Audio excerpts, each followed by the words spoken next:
Hallelujah, God. We praise you this morning. Amen. Hallelujah. Lord, walang Panginoon ay walang pigil. Pero Panginoon, ang aming pagtitiwala sa iyo is Yes, really God. unstoppable, Hallelujah. God. This morning, we will all worship God and just sing praises to Him. Amen. Amen. Amen. Hallelujah. Hallelujah, God. We praise you. I was lost with a broken heart. You set me up, so I'm set apart. From the ash I am born again. Forever saving my Savior's hand. You are more than I was been say. I'll follow you, Lord, for all my days. I'll fix my eyes following your ways. Forever free in attending grace. 'Cause you are my freedom, willing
praise, Panginoon. Truly, Lord, that you are the God of possibilities, Panginoon. Amen. Lord, even, Lord, despite sa bad weather, Panginoon, nandito po kami ngayon. Yung puso namin ay gusto namin, Panginoon, patuloy na itaas sa iyo, Panginoon. Dahil naniniwala kami, Lord, na pagdating sa iyo, Lord, yung mga bagay na pinapangyari mo sa buhay namin ay posible, Panginoon.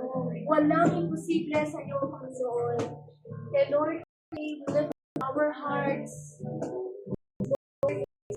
voices, Panginoon, to the King of Kings and to the Lord of Lords, O Jesus.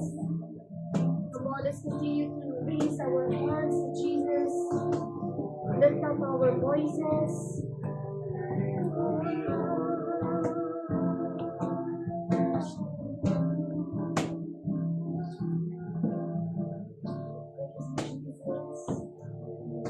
Come on, Lord, we have Oh, hallelujah.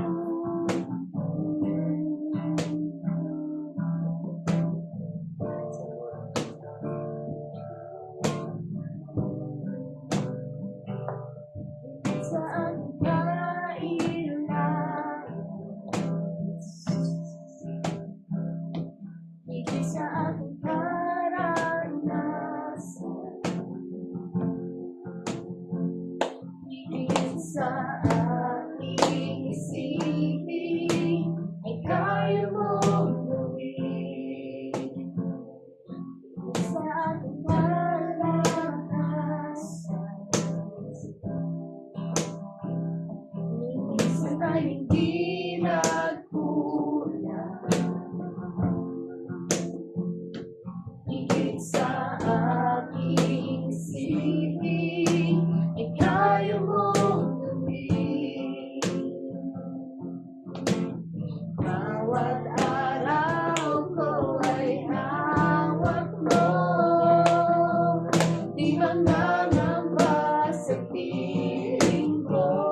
namin.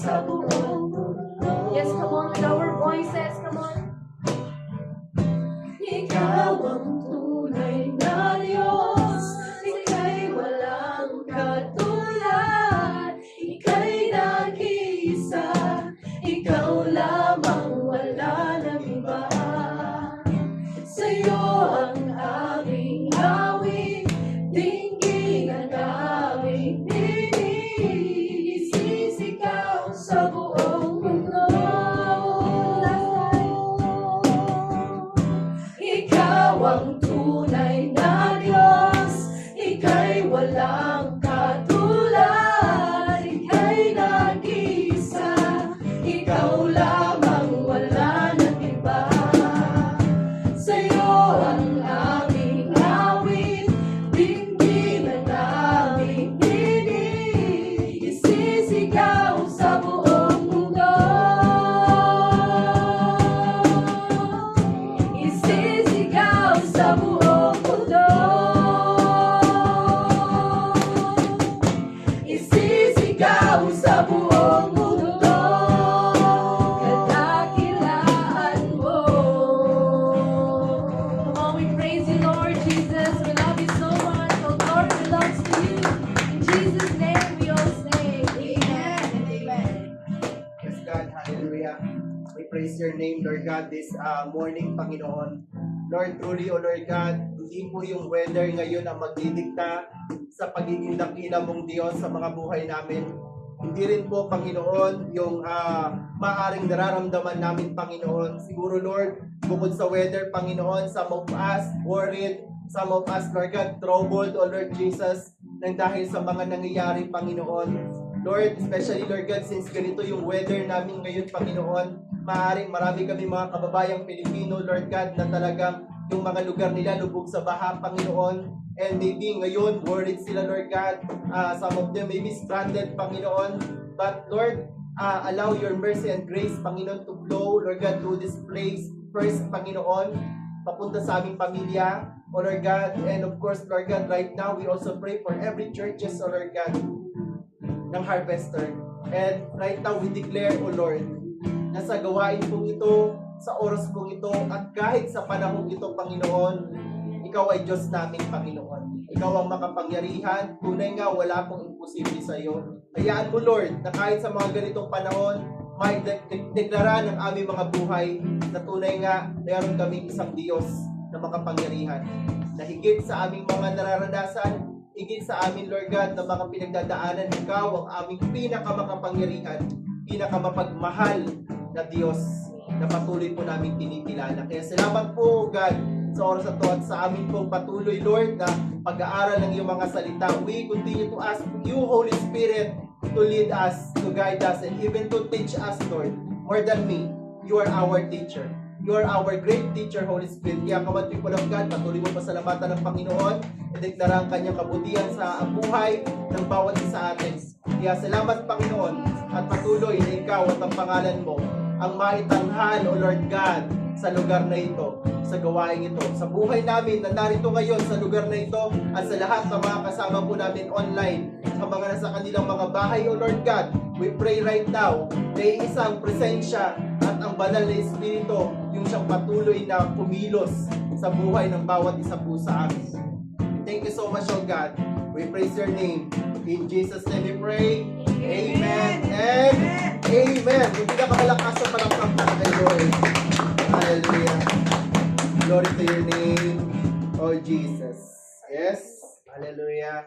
Sige, pwede na tayo maupo mga anak. Thank you so much sa inyo. And of course, magandang umaga din sa lahat ng mga kasama natin sa online, ano. So, yes, medyo yung weather, masungit. Yung weather, hindi man siguro sumasang-ayon sa atin.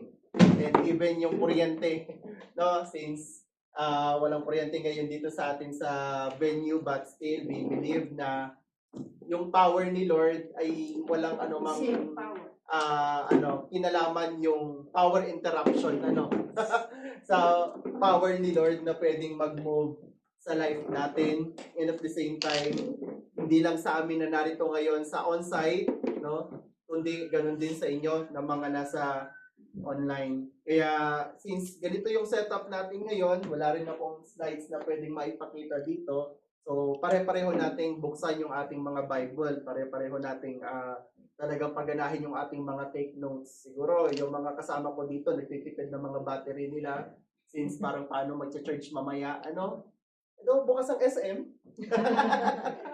Yeah. Pero yun na nga. So I hope samahan niyo ako mag-take notes. And doon naman sa mga nasa online, ganun din, mag-notes din kayo. Pero just in case, pwede ko namang isend yung aking outline or yung mga pointers natin. Pero I do encourage na rin na mag-note kayo. Kasi pwedeng meron ako mga isend sa outline na wala naman doon, kundi nandito talaga sa kung paano natin ito pag-uusapan ngayong umaga. Since ang word ni Lord mayaman siya, no? Ang word ni Lord, kaya nga ang tawag sa word ni Lord treasure. No, ang word ni Lord foundation.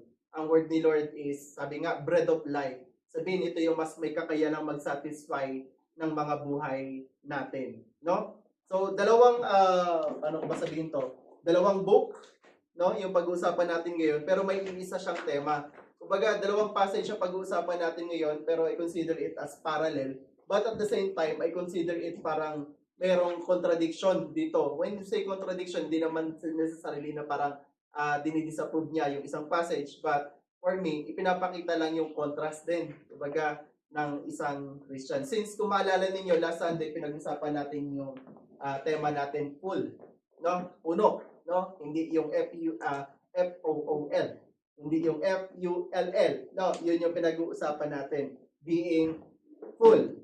Lalo na sa mundo ngayon natin na kahit anong pilit ng tao na i-pursue yung mga bagay na sabihin na natin, of course, makakapagpasaya, makakapag-satisfy, makakapag-regain ng minsan strength, no? Pero, of course, iba kasi ang pamantayan ng Word of God. And at the same time, yung life mismo natin, mga kapatid, actually, maybe at some point, na-realize na rin natin yun, no? And tanggap na rin natin yung katotohanan na hindi naman lahat na may pera, masaya. Pero masayang may pera. No? Iba pa din yung feeling pag may pera, tama? Pero hindi lahat eh. Parang hindi naman yata lahat. No? Parang merong naman, talagang lubos yung kanilang kasiyahan. So patunay lang na tama talaga ang salita ng Diyos. Hindi lang talaga sa tinapay na bubuhay ang tao, kundi sa kanyang mga salita. Ibig sabihin, hindi lang pag sinabing nabubuhay, napapalakas, no? Gumagalaw. Meron kasing mga malalakas, gumagalaw, pero yung effort, minsan useless pa din. Minsan yung ginagawa, pwedeng busy pero hindi productive. Diba? So nade-drain yung strength natin, nade-drain yung mga resources natin, at nade-drain yung life natin sa mga bagay na minsan ang hirap i-define yung pagiging worthy ng mga bagay na to. So I believe si Lord, hindi naman siya yung tipo ng Diyos. Kung maalala nyo rin, sinabi natin na si Lord mismo ayaw niya ng mga nasasayang. No? Si Lord mismo nagsabi nun, let nothing be wasted. Okay? So, sa pag-uusapan natin ngayon, if you have your Bible, no, or electronic Bible, mas mabilis nyo mahanap. So, una, samahan nyo muna ako sa Psalm chapter 1, no? Verse 1 to 6, or the whole chapter, kasi 6 na verses lang naman ang chapter 1 ng Psalm. Sabi dito, blessed is the one, okay, who does not walk in step with the wicked, or stand in the way of the sinners, take or sit in the company of mockers, but whose delight is in the law of the Lord, and who meditates on His law day and night. At describe ng psalmist ano yung buhay nila. No? Sabi niya sa verse 3, that person is like a tree planted by streams of water. Unlimited resources, kumbaga. Kasi tama yung tinaniman, which yields its fruit in season, and whose leaf does not wither. Whatever they do prospers. Tingnan nyo talaga si Lord, no? Ayaw niya ng nasasayang. Ayaw niya yung effort mo sayang. Gusto talaga ni Lord, lahat ng ginagawa mo, nagpa-prosper. Pero malaki pala yung kinalaman ng tamang environment. Malaki pala yung kinalaman ng tamang foundation, ng tamang tinataniman. Okay? And sa mga sumunod, verse 4, not so the wicked. They are like chaff that the wind blows away. Kasi walang laman. No? Ampaw, kumbaga. Sabi pa niya, therefore, the wicked will not stand in the judgment. No? Actually, sa totoo lang, hindi lang naman sa judgment eh. Alam niyo, even yung mga ganitong pagkakataon, inaalaw ni Lord to eh. Hindi lang ako, minsan kasi may mga term tayo na ang pagsubok, siya yung nagpapatibay sa atin. Di ba? May term na gano'n, ano? Pero I just discovered na hindi sa lahat ng pagkakataon, ang purpose ng pagsubok, pagtibayin ka. Yung iba nga dyan, ang purpose, i-reveal kung ano talaga yung foundation ng life mo. Tama ba? Oo. Oo lang. Kaya ako naniniwala, nung sinabi ito ni sino man na nagsulat nitong Psalms na ito, kasi ang Psalms kasi since 150 chapters, composed of different writers siya. No? So, sabi niya, therefore, the wicked will not stand in the judgment. Pero again, bago yung judgment, kasi darating naman talaga yun, lahat nga, righteous or wicked, i-judge. Pero, yung bawat tao na lang, sa mga nangyayari sa paligid natin ngayon, sa ganitong mga sitwasyon, doon talaga nakikita kung anong klase ng foundation yung meron ang bawat isa sa atin, o ang bawat tao. Pero sabi ni Lord, okay, for the Lord watches over the way of the righteous. God is watching us.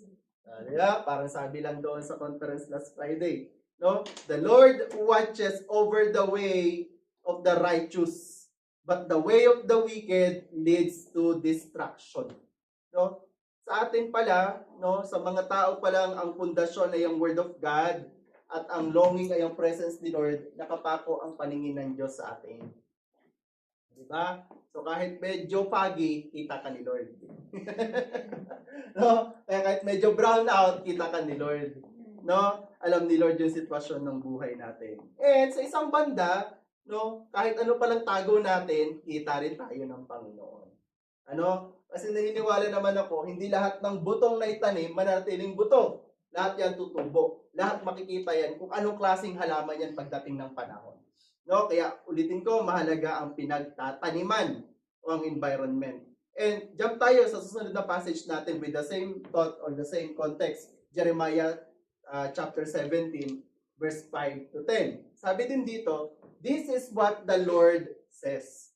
Cursed, kanina yung first word, blessed or blessed, di ba? Pero dito, sabi naman niya, Jeremiah, at si Lord na nagsasabi actually, cursed is the one who trusts in a man o in man, who draws strength from mere flesh, and whose heart turns away from the Lord.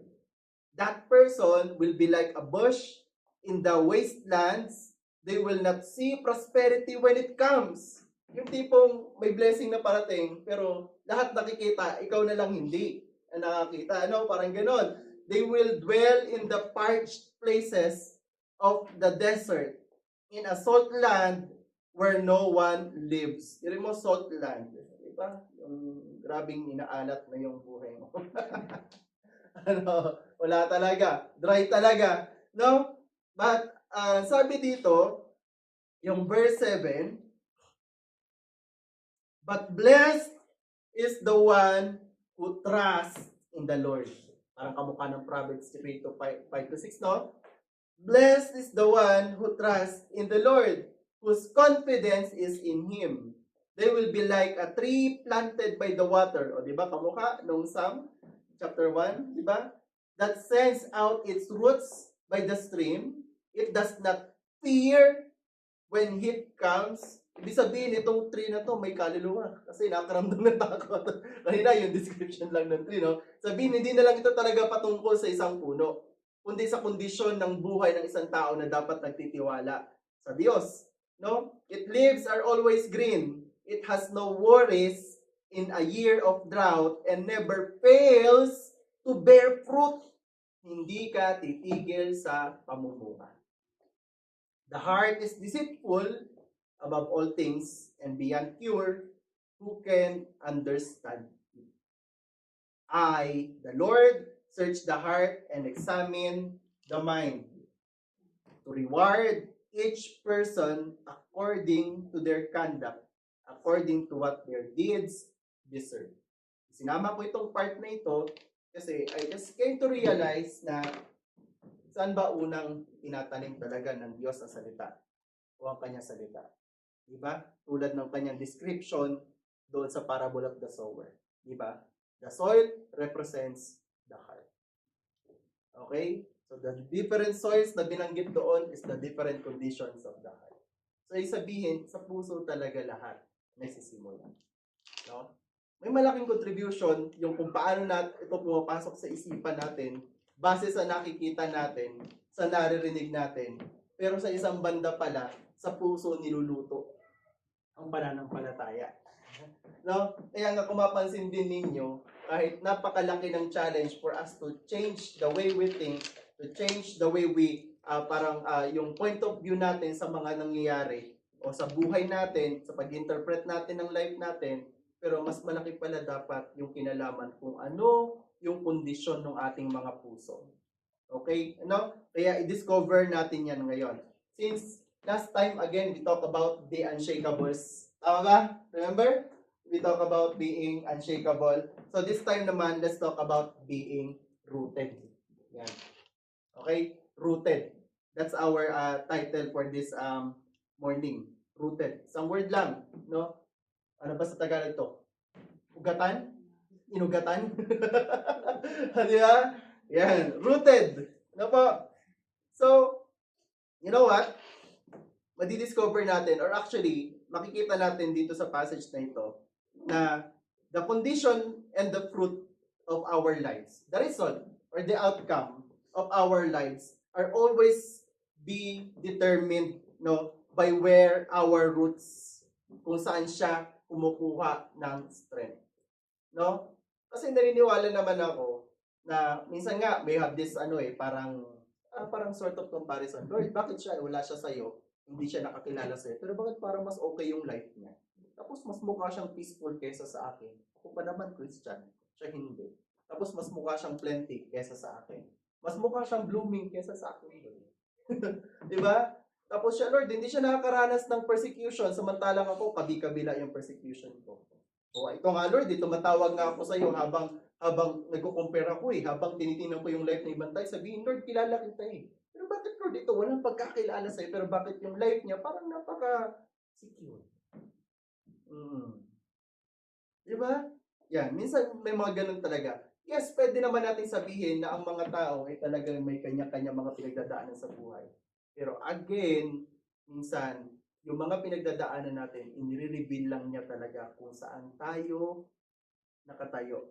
Ano yung pundasyon ng mga buhay natin. So, yun ang i-discover natin ngayon. Since doon sa passage, parehong passage na binanggit natin, meron tinatawag na contrast. Yung isa, yung ang tawag nga, yung tao na nakatanim, yung tao na ang term sa kanya is, ang kakatiwalaan din niya is, hindi naman ito yung tipo na parang ang sinasabi, pinagkakatiwalaan mo lang is the tao itself. Kasi mahalaga pa rin ang relationship.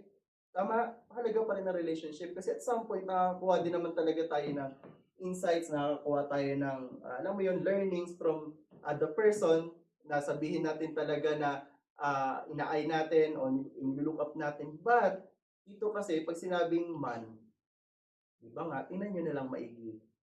When it comes dun sa context na yung man nagsimulang mag-disobey sa Lord. Di ba? Like Adam and Eve.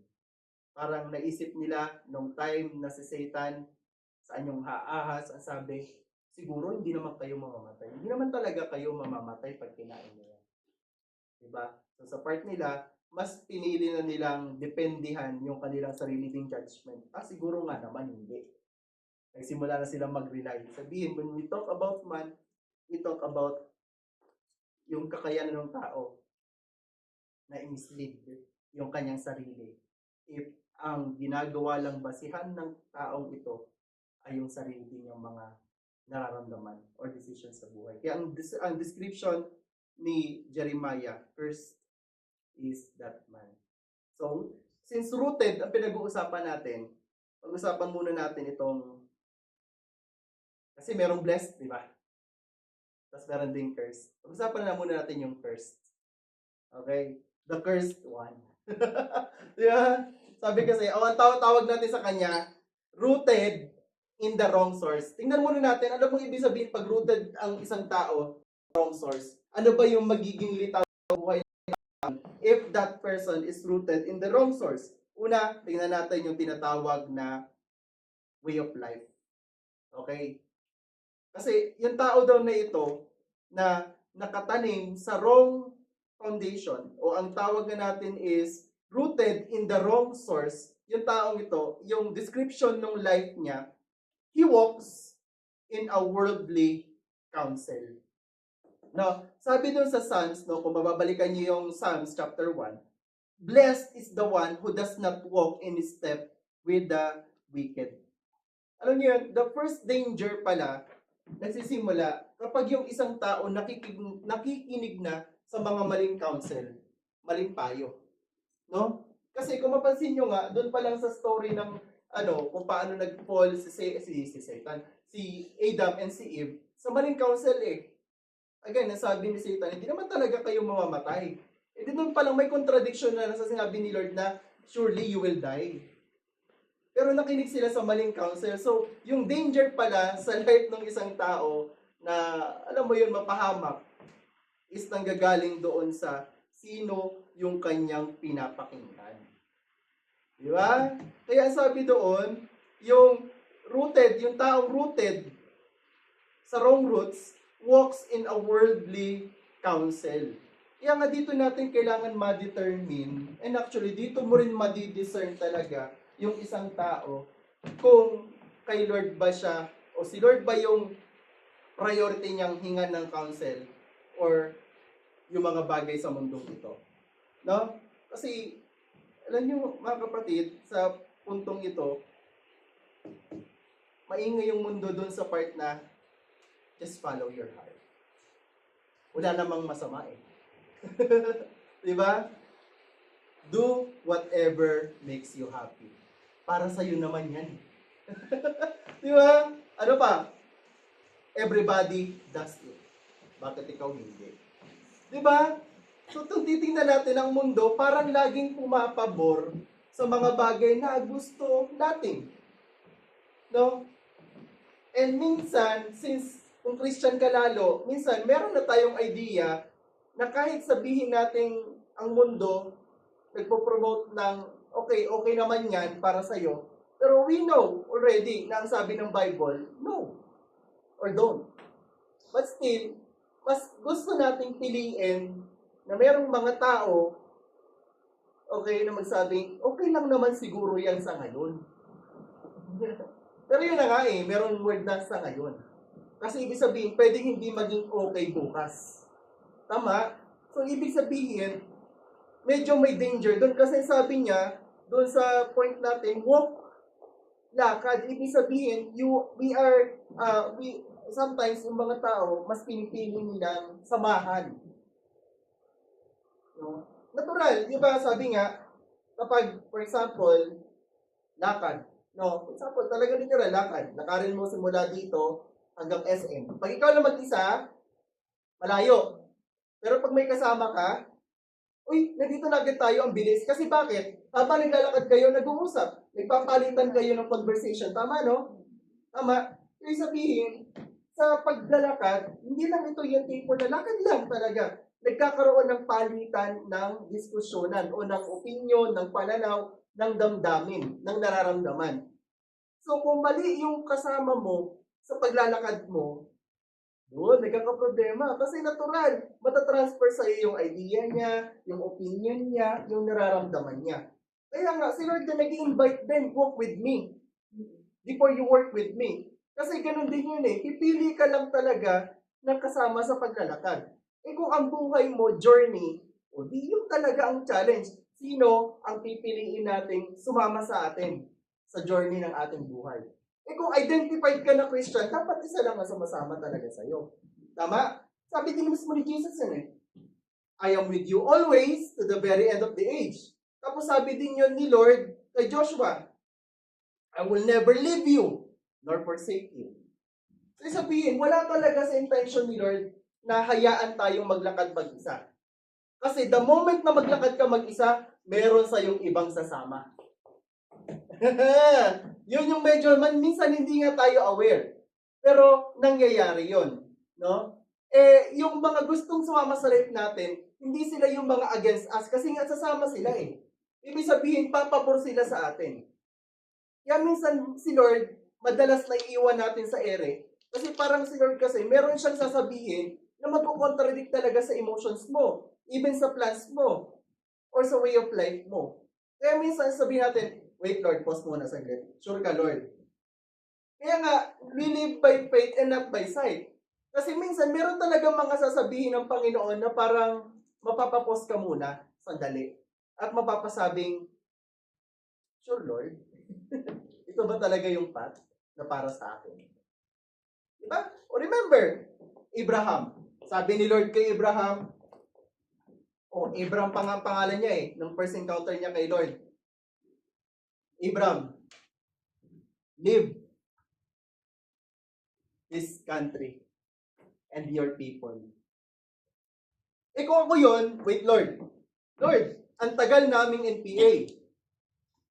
No permanent address. Nomad kami. Ngayon Lord, settle na kami sa lugar na to kasi kahit may magtag-yelo o tag-tuyot, sold kami dito. Tapos biglang ang sasabihin ni Lord, leave that place. Leave your family. Sama mo lang si Sarai at yung iyong servant. Diba? Okay na eh. Okay na yung life natin eh. Parang ganun eh. Pero doon pa tayo minsan ini-interrupt Lord. Kaya minsan, meron din mga ganung moment ng life natin. Pero again, there's a danger if we choose to listen doon sa tinatawag natin na worldly counsel. Kaya ang term sa kanya, cursed. Okay? Hindi blessed. Diba? Kasi when we say blessed, ibig sabihin, manggaling yun doon sa author, sa source ng totoong blessing. Kasi dito sa mundong ito, pwedeng magmukhang blessing, pero kung magdadala ito sa kapahamakan sa'yo, sa pangmatagalan, mukhang hindi talaga blessing yan. Curse yan. Kaya tama ang sabi ni Lord mismo. Curse is a man. No? Ano yung sumunod? Okay? Diba? This person, yung rooted in the wrong roots, okay, relies on human strength. Yung sunod. They choose to rely on human strength. No? Sabi doon eh, who draws strength from mere flesh. No?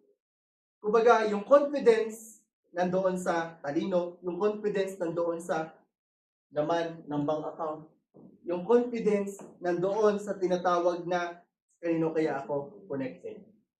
Yung connections, kung sa yung mga kakagraduate na mag-apply ng trabaho, may bakit. Connection. Yeah, nandoon yung strength mo. Huwag ka mag-alala, makakapasok ka agad after mo dito sa pakagraduate ka. Sigurado, pasok ka agad. Bakit? May connection tayo. Di ba, no? May mga ganon. Nasaan pa? Minsan sa talents. Minsan experience. Yan. Pag sinabing reliance on human strength, ito yun. Diba? Nakakonect o yung confidence nasa position, nasa experience, sometimes nasa personality. Diba po? Minsan, nasa sarili din natin mga plano. Diba? And the danger, pagdating sa bagay na ito, alam ninyo mga kapatid, pwede nating sabihin, still, lalo kung Christian tayo, yes, God, we know you can provide. But sa totoo lang, ano yung nagiging initial reaction mo kapag nagkakaroon ng financial breakdown sa life? Yes, you declare, God is my provider. Pero sa totoo lang, kapag dumating ka sa mga moment na magkaroon ng sabay-sabay na bills, paano ka talaga nag-react? Diba? So doon, kaya nga sabi ko, sometimes yung pagsubok hindi nagpapatibay sa atin. Nagpapayanig actually yan sa atin para ma-discover natin kanino ba talaga tayo nagre-rely. Na kanino ba talaga yung confidence natin. No? Minsan sinasabi natin, magtiwala tayo sa Diyos o nagtitiwala tayo sa Diyos. Pero there are times in our life, minsan nga, immediately, nakikita natin yung sarili natin. Nahanap agad natin, sino kaya yung tao makatulong sa akin? Sino kaya yung tao makapagbigay ng comfort sa atin? No? Late na lang natin ma-realize, Lord, wala akong malapitan. Ikaw na lang pala talaga. Di ba? No? Kapag downhearted tayo, depressed tayo, anxious tayo, di ba? Hanap ako ng tao, or hanap ako ng ano yung peace of mind. Pero late na natin na-realize, oh nga pala Lord, nandyan ka pala. There's nothing wrong with planning. There's nothing wrong with having so much skills. Kasi required naman talaga mag-upskill ng life natin. So there's nothing wrong with education. There's nothing wrong even with money. There's nothing wrong with having relationships na magbibuild ng life natin. Pero kapag yung gifts, na-replace na niya yung giver. Kasi even naman yung money, yung strength, lahat yan galing naman sa isang source. Pero kapag masyado nang mas na-magnify yung gifts doon sa giver, doon tayo nagsisimulang mag-fail sa life natin. Kasi hindi naglalast yung mga bagay na yun. Ang naglalast yung giver, yung source. Kaya nga siya tinawag na source kasi siya ang pinagmulan. Si Jesus, anong declaration ng life niya? He is the author and perfecter of our faith. He is the Alpha and the Omega. Yun si Lord sa buhay natin. No? Kaya nga, sabi dito, resources are useful, but they make terrible gods. to. Di ba? Kakabili mo lang ng iPhone 17. Di ba? Nung lalabas na yung 18, nag-iipon ka na kaagad. Di ba? Para doon. Yung ganun ba? Di ba? So, people of God, kailangan natin ma-discover sa life natin na, Lord, tulungan mo talaga akong determine na kanino yung root ko. Amen? Kasi trees And sabi doon, yung trees, hindi daw niya kakatakutan yung pagtuyo. Sabihin, hindi na talaga yung literal na puno. Tayo yun. Yung kondisyon ng mga buhay natin. Kaya tanongin kita, kapag nawala ba yung mga bagay na meron ka ngayon, ano magiging status ng faith mo after? Kung mawala ba yung mga bagay na hindi lalagay mo yung confidence mo dyan ngayon, for example, magkaroon ng changes sa income mo. Pero kay Tim, alam ko, ano na ito non-negotiable na sa kanyang trust kay tama man to? Pero totoo yun, sa lahat sa atin, magbago ang status ng income mo compared sa dati. Tama? Nasaan na yung confidence mo? Na kay Lord pa rin ba? O nandun na sa kakayanan mo kumita ng malaki? Kapag ba dumating yung time mo na hindi ka na-affirm ng mga taong dati naman, grabe talaga mag-comment sa'yo. Kamusta na yung iyong pagtingin sa sarili? Magbabago ba? O sold out ka pa rin na, Lord, go lang tayo.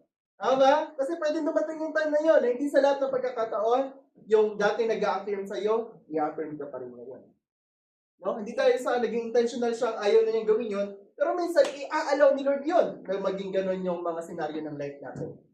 Yung dati nag-encourage sa atin, siya pa yung source ng discouragement natin, mangyayari yun para ma-realize mo kung kanino mo ba talaga kinukuha yung encouragement.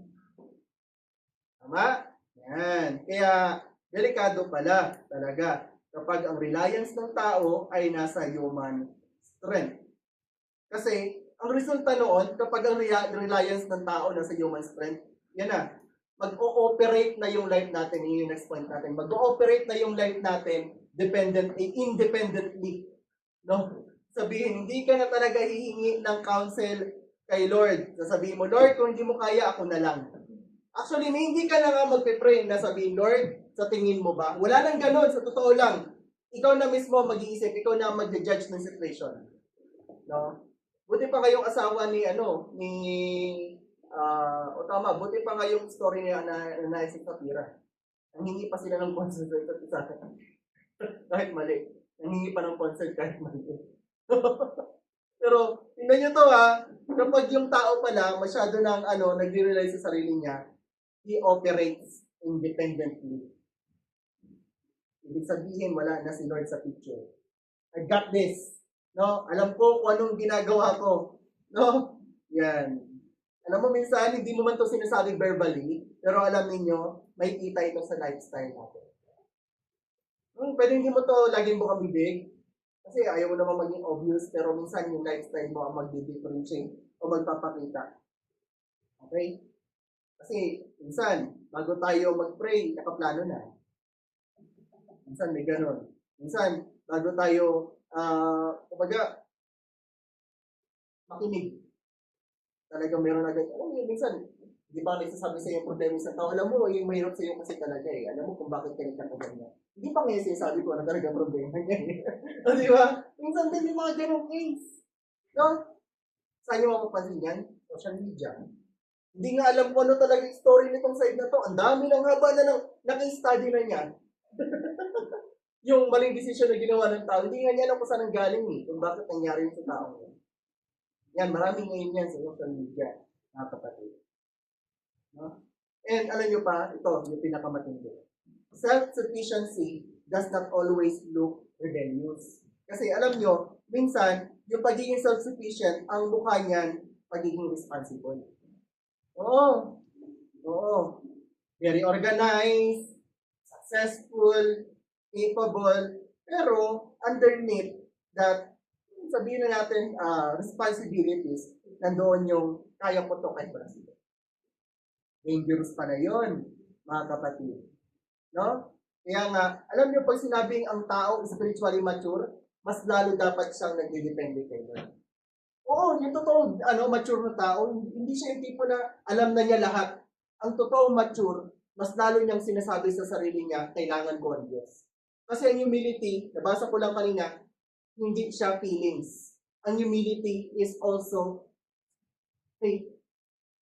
Kasi yung magpakumbaba ka, disregard mo. Kaya masabi ni ni Paul, I consider all these things rubbish or garbage just to experience yung mas makilala ko si Lord sa life. Diba? Kaya, maganda to, ma-determine din natin kasi, again, kung ang intention pala talaga ng life ni Lord sa life natin, hindi tayo maubusan ng resources at talagang ma-maximize natin yung life natin kasi yun naman ang sabi ni Jesus eh, kung si Satan is steal, kill, and destroy, pero si Lord, ang purpose niya is to give us life, actually abundant life. Eh kung yun naman pala purpose ni Lord, wag talaga nating ma-miss out. Wag nating hayaan na magkaroon ng misleading yung life na dapat na ipapamuhay natin ng sang-ayon sa sinasabi ng salita ng Panginoon.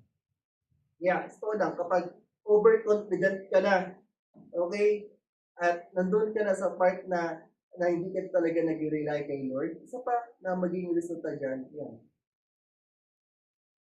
Alam niyo pag sinabing neglect, hindi naman to yung nakalimutan lang eh. Sinadya na. Tama ba? Oo, pag sinabing neglect, pinili mo iwan. No? Kasi, sabi ko nga, kaya nga nung sinabi ni Lord na, kinumen ni Lord eh, yung isang church sa Revelation na sabi niya, ang galing ninyo kasi na-enjoy nyo lahat ng hardship. Pero ito lang, yung against ko sa inyo. Yung forsake. Diba? Yung forsaken, your first love. Pinabayaan ninyo. Nineglect ninyo. Diba? Yung pagmamahal. Sabihin, meron ng ibang umaagaw ng attention ng pagmamahal ng Diyos. So, neglect is, actually, hindi naman agad yan instant, neglect mo agad magbasa ng Bible. Ang una magiging dahilan dyan, ano yung umaagaw ng oras mo na dapat nagbabasa ka ng Bible. Doon nagsisimula yun. Kaya ang neglect, hindi man agad yan, pero ang neglect, people of God, may progression. No? May progression yan, people of God. So, umpisa, isipin mo lang, tinitig lang muna ng mga maling counsel na mukhang tama, pero alam nating mali at sinasabi ng Bible na mali. Pero later on, ang ma-discover natin, hindi na lang tayo. Alam mo, pagdala kayo, stop, wait lang. Gusto ko mas pakinggan yan. Di ba, stop ka na, dala ka lang kayo, ganyan sa pa yun. So, wait.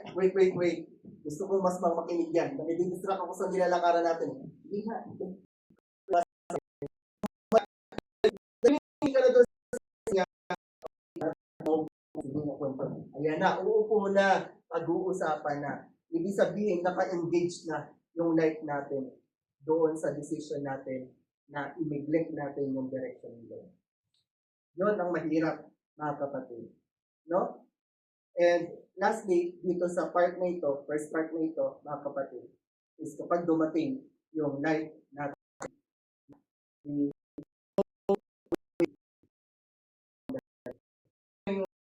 Kaya pag sinabing curse, ang kasunod yan, death. Tama po? Death. Separation. Separation from God. So, ibig sabihin, people of God, if we are rooted in the wrong source, death. Death. Ang description niya. Death. Kahit pala inugatan ka na, basta maling source,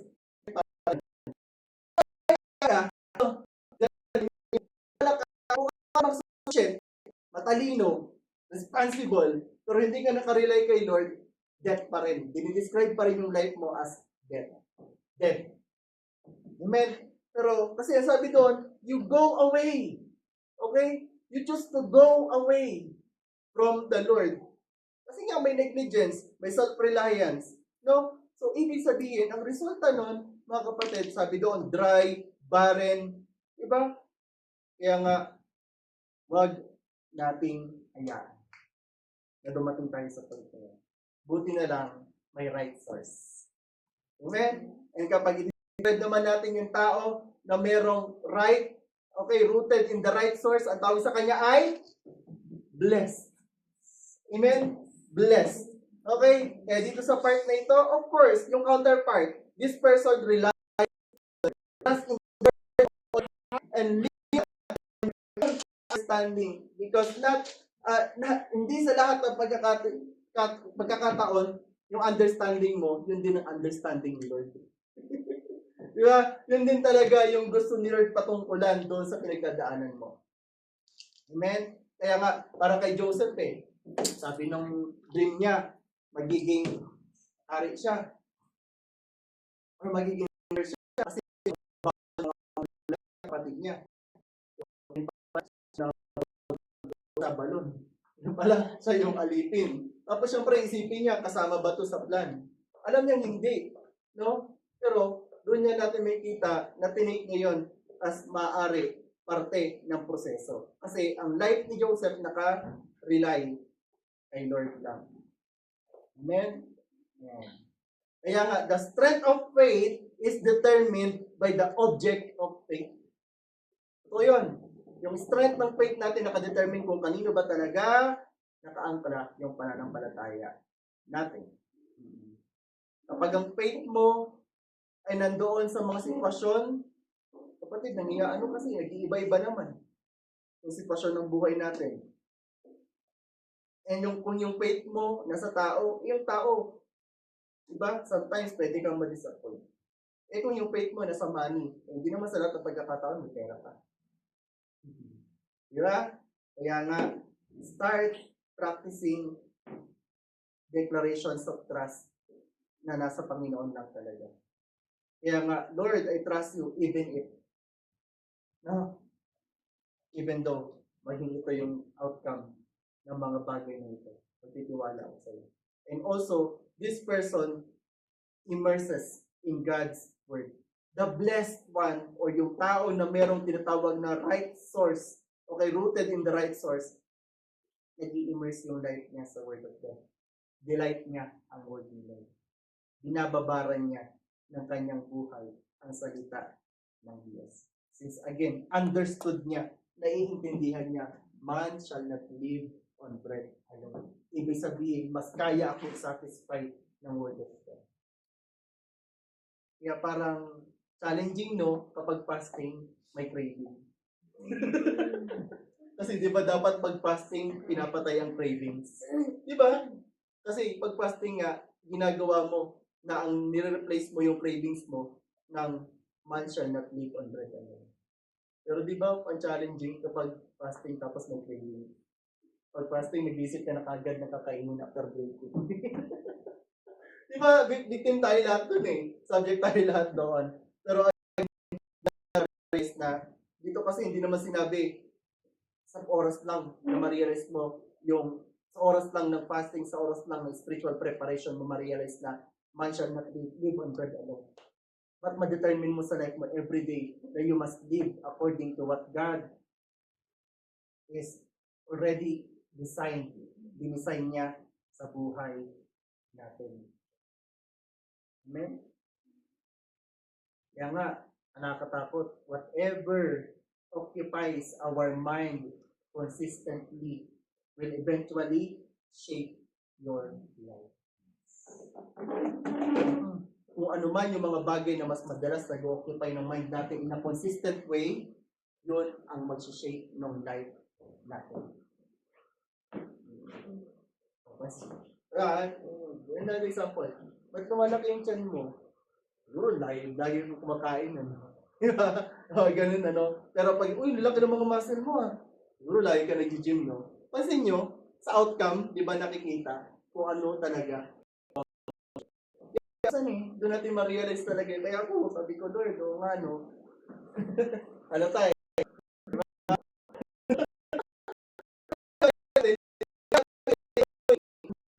Mang-judge ng tao.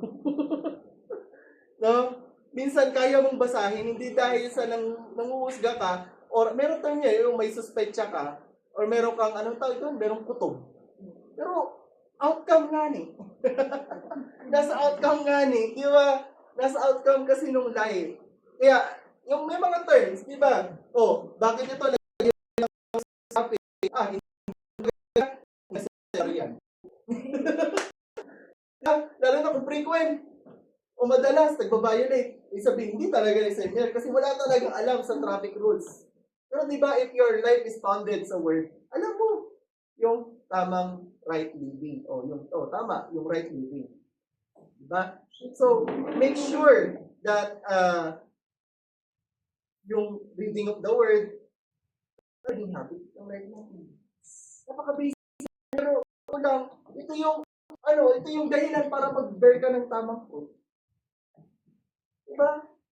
Realize ko lang, sa mga farmers kaya, nagbabago kaya sila ng method para magpabunga? Ay, hindi. Babalik lang sila sa basic. Siguro meron mga i-adapt na mga, sabihin natin, mga fastest way, pero mag-stick pa rin sila sa basic. I believe. Yun yung basic rule o practice or principle para magpatubo ng halaman eh. So, babalik pa rin talaga. So, sabi ko, Lord, wala naman pala talagang ibang paraan. Balik lang kami, Lord. Kaya nga, ang sabi, Jesus is the way, the truth, the life. No one comes to the Father except through Him. There's no other way, no? And this person grows his deep roots. No? And also, this person is, nakikita natin talaga na yung tao ito, merong tinatawag na steadfast living. Hindi siya. Yung thought nung preaching natin last time, unshakable. And this person, makikita natin, thrives and bears. Alam mo ito pinaka-the best part. Sabi hindi siya purihin, hindi kailangan i-force ang bunga. Usa siyang lalabas. Totoo yan. Ang bunga ay kusang lalabas. Diba? Kung walang bunga, may problema sa kasi kung may bunga, ibig sabihin, maganda ang root system. Pero minsan din, tatanungin, bakit yung bunga? Diba ang bangka dapat ang pag nagbunga to marami. Bakit yan konti? Tapos maliliit pa. May problema sa root system pa din. Kailangan ng cultivation. Pero again, kung merong term na kung anong puno, siyang bunga, minsan din, kung ano yung bunga, ito yung puno niyan. No? Kung ano yung magawa, kaya nga, alam niyo mga kapatid, tayuan natin ang salita ng Panginoon. Kasi, balikan natin yung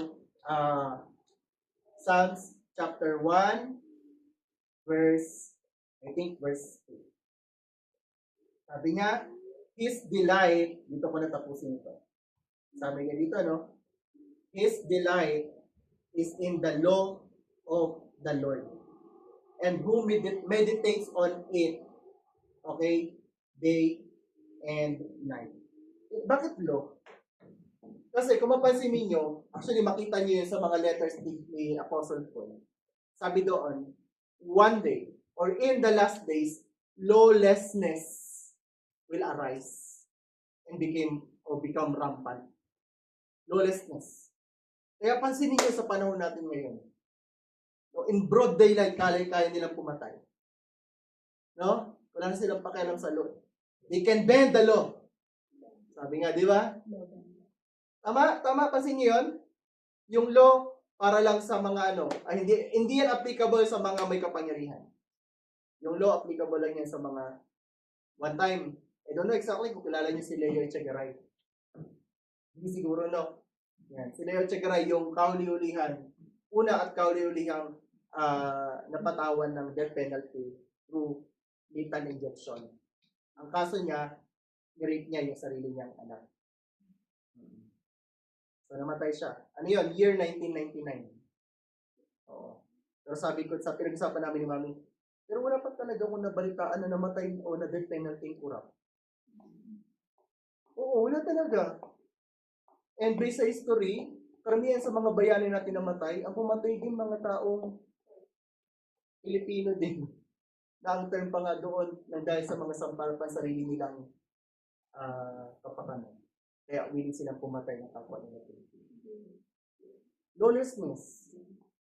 Grabe no, yung greed. So darating daw yung time, magiging rampant ito. Tanongin ko kayo, dumating na? Andito na tayo. Kaya sabi ni Lord dito, di ba, yung tao daw na may tuturing na blessed or rooted, yung sinabi nga natin, yung taong yun, he meditates on God's law. He meditates on the Word of God. At sabi pa niya, ang description nitong taong ito, planted by the streams of water. Nagbubunga in season. Yung leaf niya, hindi daw nalalanta. Yung ginagawa niya, nagpa-prosper talaga. Sa Jeremiah, same. No? Always green yung mga leaves. No worries in a year of drought and never fails to bear fruit. Ito yung life natin. Ganito ni Lord dinisign yung life natin, mga kapatid. Ganito tayo dinisign ni Lord.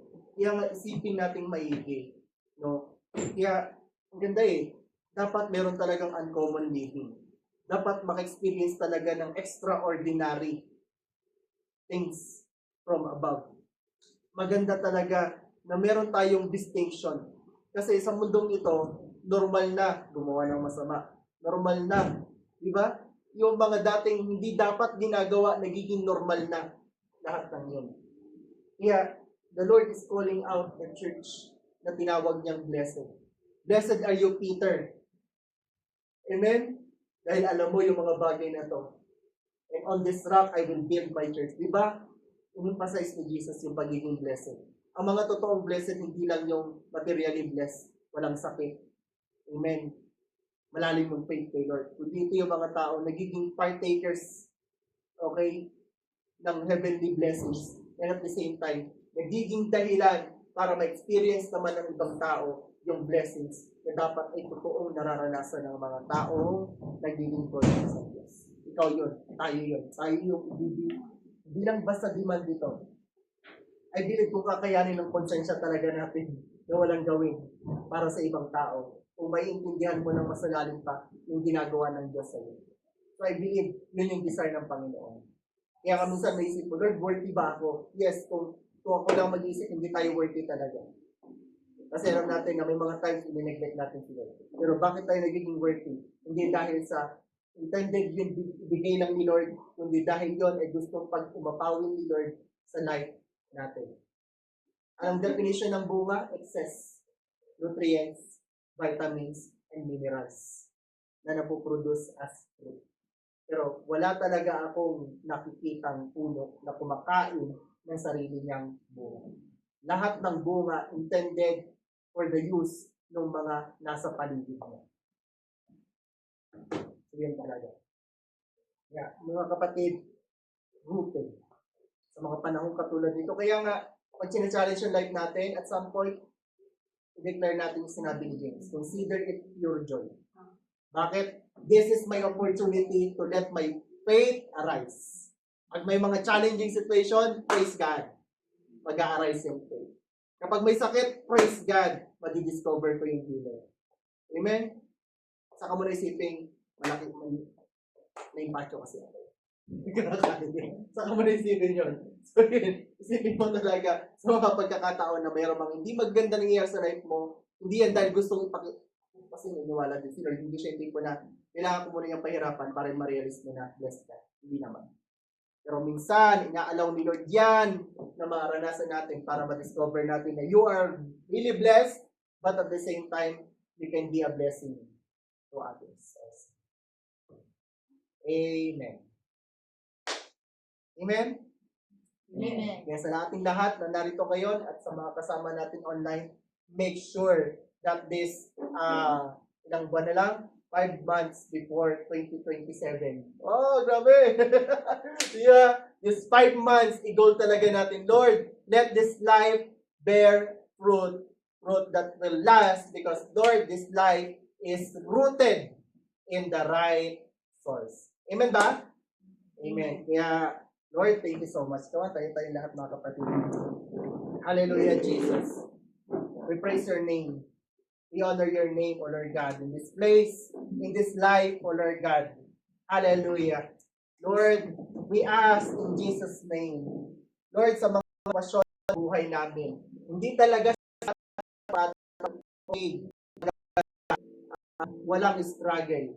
But we came to realize, Lord, na sa mga pagkakataon pa lang nag-challenge yung faith namin, yung life namin, opportunity pala namin yun, Lord God, to discover saan kami nakatanim. Yung root system namin, Lord God, sa iyo ba talaga, Lord God, naka-anchor?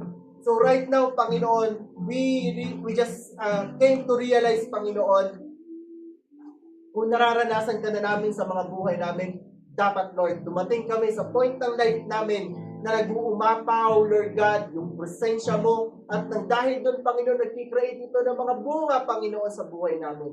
Bunga na magiging kapakinabangan sa mga taong naniniwala din kami, Lord. Gusto mo na hindi lamang nila nakikita yung buhay namin, kundi nararanasan din nila yung nagbibigay ng buhay sa aming Panginoon at ikaw yan, Panginoong Jesus. I pray, Lord, that by the power of your Holy Spirit that is within us also, Lord God, we pray na mapanghawakan, matayuan, malakaran namin yung katotohanan na ito, Lord God, sa pang-araw-araw naming mga buhay. Again, Lord, hindi sa lahat ng pagkakataon ng life namin, okay kami. Pero kapag dumating yung mga pagkakataon ng life namin ngayon, Lord God, na hindi maganda yung mga nangyayari, allow, Lord God, we will allow our faith, Lord God, to arise. By your mercy and by your grace, Panginoon. Dahil kung kami lang din, Lord, hindi namin po kaya. But I pray, Lord God, sa aming lahat na narito, sa lahat ng mga kasama namin online, Lord Jesus, declare, O Lord God, isang pangalan lang po talaga, Lord, ang aming maitaas. And Lord Jesus, let your mission be our mission, O Lord God. Let your heart beat, Lord Jesus, yun din po yung maging heartbeat namin. Let the reason bakit ka na-crucify sa cross, yun din yung maging reason namin bakit kailangan namin, Lord God, magpatuloy sa buhay na ito. Dahil maraming mga tao, Lord, kailangan ka rin maranasan sa kanilang mga buhay. Father, I pray sa lahat sa amin dito sa Harvesters, Panginoon. We declare, lalakaran namin itong katotohanan ito, Panginoon. Ipapamuhay namin ito, Lord God. Because again, Lord God, ang fruit hindi kailangan i-force. Ang growth hindi rin kailangan i-force, Lord God. Kusang mararanasan yung growth. Yung maturity, Lord God, outcome ito, Panginoon, ng isang buhay na rooted sa iyong presensya, sa iyong mga salita. Kaya Lord, turuan niyo rin po kami, Lord God, na hindi lang basta masabing, Panginoon, sa iyong mga salita, kundi tanim talaga namin yung mga buhay namin sa iyong mga salita. Hindi lang sa mga pagkakataon na kaya namin, kundi kahit sa mga pagkakataon doon na kumukontra yung aming mga pakiramdam. I pray, Lord Jesus, lahat sa amin dito, Panginoon, tunay nga, maranasan yung totoong prosperity, maranasan yung totoong success, maranasan yung totoong fulfillment, Lord God, ng buhay, ng dahil kami, Lord God, once again, rooted sa iyong mga salita. Kaya salamat, Panginoon, sa buhay na meron kami. Salamat, Lord God, sa ganito mga pagkakataon na nalalaman namin yung mga bagay nito. Salamat, O Diyos, sa iyong mayamang habag at biyaya sa buhay ng bawat isa sa amin, Panginoon. Right now, I pray, hindi lamang kaming narito ngayon on-site, Lord. Sa lahat ng mga kasama namin online ngayon, O Lord Jesus, we declare that in the mighty name of Jesus, right now, at this moment, Panginoon, i-extend you, Lord God, yung napakatindi at napakayaman yung presensya, Panginoon. Fill our hearts, Lord God, with moments of realization, Lord God, na yes, kailangan namin maging founded, kailangan namin maging rooted, kailangan namin magstay sa katotohanan na ikaw yung buhay namin, ikaw yung source ng life namin, ikaw yung satisfaction, ikaw yung life namin, O Lord God, ikaw yung fulfillment namin, ikaw yung success namin, Panginoon, ikaw yung definition ng success namin, Lord God. Allow us, Lord God, by your mercy and your grace, maging katulad kami ni Paul, Panginoon, that we can consider garbage, we can consider rubbish, Lord God, lahat ng mga achievements, even experiences namin, Lord God, even yung mga success namin. Dahil mas pinipili namin, o ang mas pinupurso namin, Lord God, is yung katotohanan na ikaw po yung aming Diyos sa tulay na nagbibigay ng buhay sa aming lahat. Kaya salamat, Panginoon, and again, thank you. Dahil kahit ganito yung weather namin, Lord God, we can still have this service, Panginoon, dedicated all to you, Lord God. Kaya salamat, Panginoon. Empower each and every one of us. And again, Lord, allow us, Lord God, to walk this life extraordinarily, Panginoon. We praise you, we thank you, and we honor you, Lord God. In Jesus' name we pray. Amen and amen. Hallelujah. We praise you, God. Thank you. Amen.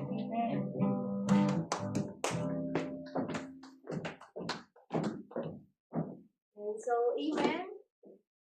Sino pong na-blessed sa ating word today? Amen. Amen. So, this time po, allow me to share din po yung short exhortation po natin pagdating sa ating giving.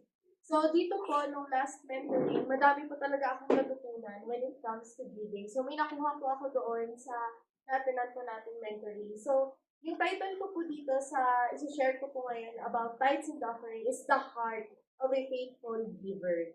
So, naniniwala po ba tayong lahat dito na faithful givers po tayo? Amen. Amen. So, yun po yun. So, bibigyan ko lang po once again ulit yung meaning when it comes sa ating tithes and offering, yung word na fast. Yun. So, dito, sabi ko pa muna before that, God is not only looking God is not only looking at what we give, but also at the heart and attitude behind our giving. So, yun po talaga yung pinakamas tinitingnan ni Lord. Yung situation ng heart natin behind sa pagbibigay. So, the heart of a faithful giver dapat fast. Diba? So, letter F, unang-una sa lahat is we need to be faithful pagdating sa pagbibigay natin. Because tithing is an expression of our faithfulness to God. So, every time na nakaka-receive po tayo ng ating allowance or monthly income sa buhay, sa mga nag-work, and also sa mga student, no, dapat yung faithfulness natin to give the 10% is nandoon. So, we give not only when we have extra, tama, but because we recognize that everything we have comes from the Lord. So, siya talaga ang nag-provide sa atin the strength para makayanan mo yung buong week na yon. Siyempre, di ba, dapat binabalik natin lahat yun kay Lord. Because faithfulness means honoring God consistently with what He has entrusted to us. So, yun po, we need to be faithful when it comes sa ating tithes and offering. And also, sa letter A, available. So, a giver makes himself available to be used by God. So, naniniwala po ba tayo na available tayo always para magamit ni Lord sa kanyang kingdom? Amen. Amen. So, when we give, we are saying, Lord, use what you have given me for your kingdom. So, dapat maging available tayo lagi sa kingdom ni Lord. And our resources for the work of God, and syempre, for blessing others. Na yung tipo na magugulat ka na lang, kaya mo na mag-bless ng other people through giving. Kasi pinagpapala ka ni Lord. Kasi lagi kang available na magamit sa kanyang kingdom. Amen? And letter S, submissive. So giving requires surrender. Kasi ang pangit na kapag binigay mo kay Lord mo pag mataas ka, ako yung pinakamataas na tithes ngayon, 10,000, gano'n, di ba? So dapat kapag nag-give tayo, we need na magkaroon tayo ng heart na nagre-requires na surrendered heart. Na Lord, binabalik ko to lahat sa iyo kasi alam ko, Lord, na ikaw po yung nag-provide sa akin all throughout this week. So sometimes, our flesh tells us to hold on, no? O isave mo na lang yan, or gamitin mo na lang yan para sa sarili mo, di ba? But sa atin ngayon, hindi na tayo, wala na tayong ganoong klaseng heart kasi submissive na tayo to give kung ano talaga yung para kay Lord. Amen? And syempre, naniniwala tayo na God is our great provider and Lord over everything na nangyayari sa buhay natin. And also, letter T, we need to have a teachable heart. So, a teachable heart is willing to learn pagdating sa God's principles when it comes to giving our tithes and offerings. So, alam ko naman po, ang bawat isa sa atin is natutunan natin yun, yung magkaroon ng teachable heart. And syempre, yung principle ni Lord na to give talaga yung para sa Kanya. And that, nagkakaroon tayo ng stewardness about sa pagbibigay and generosity. And we may not always understand everything immediately, but we choose to trust His Word and allow God to teach us how to handle our finances according to His will. So, minsan, yung pagiging teachable heart natin, hindi naman natin yun agad-agad na, okay, ganito na ako agad. Okay, sige, magpa-follow ako agad, di ba? So, hindi. So, minsan, talagang step by step yung tinuturo ni Lord sa atin para mas makapagbigay tayo na hindi na doon labag sa puso mo. Kasi kapag may teachable heart ka na, kahit walang-wala ka na, ibibigay mo. Tama? Amen. So, today, sa pagbibigay natin, let our giving be fast, faithful, available, submissive, and teachable. So we are not giving to impress God or to buy His blessings, but we give because we love Him and we trust Him and acknowledge that He is the source. Tama nga si Dad kanina. Kapag ikaw ay nakakonect sa right source, you are blessed. Sabi ni Dad kanina. Amen? So today, tingnan po natin kung fast ba tayo magbigay pagdating sa ating tithes and offering. So come on, let's continue to pray for our tithes and offering. Yes, Heavenly Father, patuloy po kaming nagpapasalamat once again, Panginoon, sa mga binibigay niyo pong blessings sa buhay namin. And today, Lord, we want you to honor, Panginoon, sa mga nare-receive po namin through our finances, Panginoon. And Lord, patuloy mo po kaming bigyan pa po ng strength, Panginoon, na mas magamit, Panginoon, lalong-lalo na sa mga nagtatrabaho, Panginoon, Lord, sa mga student, Panginoon, continue to bless them abundantly. And also, yung family ng bawat isa, Panginoon. Lord, we know, Panginoon, na patuloy mo po kaming i-lead, Panginoon, for the right decision, O God. And Lord, i-lead, Panginoon, ang aming mga puso, Panginoon, para makapagbigay, Panginoon, ng masaya, Panginoon, at punong-puno, Panginoon, ng iyong presence. Lord, thank you sa bawat isa na magbibigay today, and may your name be glorified, Panginoon, sa mga gagawin po namin pagbibigay. We love you so much. We thank